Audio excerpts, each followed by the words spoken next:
Je suis venu ici, à Orléans, à Saint-Jean, pour vous parler de la France, de ce qui nous rassemble, pour vous parler de l'école de la République, qui est le fondement de notre pacte démocratique.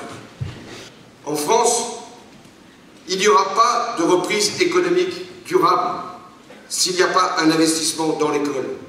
Ces 5 dernières années, la France a perdu beaucoup de temps et de force. Nous héritons d'une dette éducative, au même titre qu'il existe une dette financière, une dette budgétaire, eh bien il y a une dette éducative.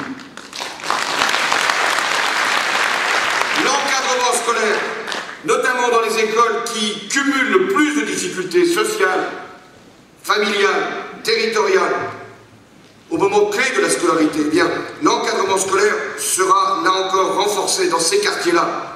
Et je m'engage sur le principe plus d'enseignants que de classes, parce que parfois il faut y mettre la présence humaine indispensable si on veut lutter contre l'échec.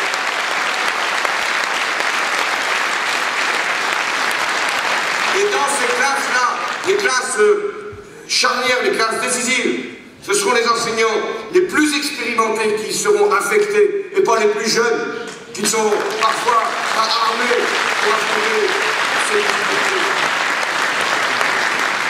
Les rythmes scolaires seront réformés en allongeant le temps sur l'année et en diminuant les surcharges journalières, sans diminuer bien sûr le temps passé à l'école.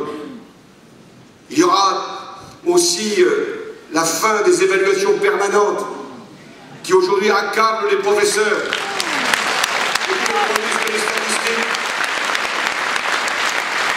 Bien sûr que je suis favorable à l'évaluation de l'école, mais une évaluation indépendante et incontestable. Les pédagogies doivent évoluer, le travail en équipe doit être encouragé, le recours aux exercices, à l'implication des élèves, tout autant. Tout ce qui doit être fait, c'est pour permettre l'épanouissement de l'élève. Et c'est ainsi que notre école sera une école de l'excellence. Il existe désormais un socle commun de compétences et de connaissances, inscrit dans la loi. Nous ne reviendrons pas sur ce principe. Et les programmes de l'école primaire et ceux du collège devront, en concertation avec les personnels, être revus afin d'être en cohérence avec ce nouveau socle qui sera lui-même repensé. Les systèmes éducatifs les plus performants sont ceux qui assurent une formation initiale et continue des professeurs, des grandes qualités. Ce que je veux, c'est une réforme de l'orientation.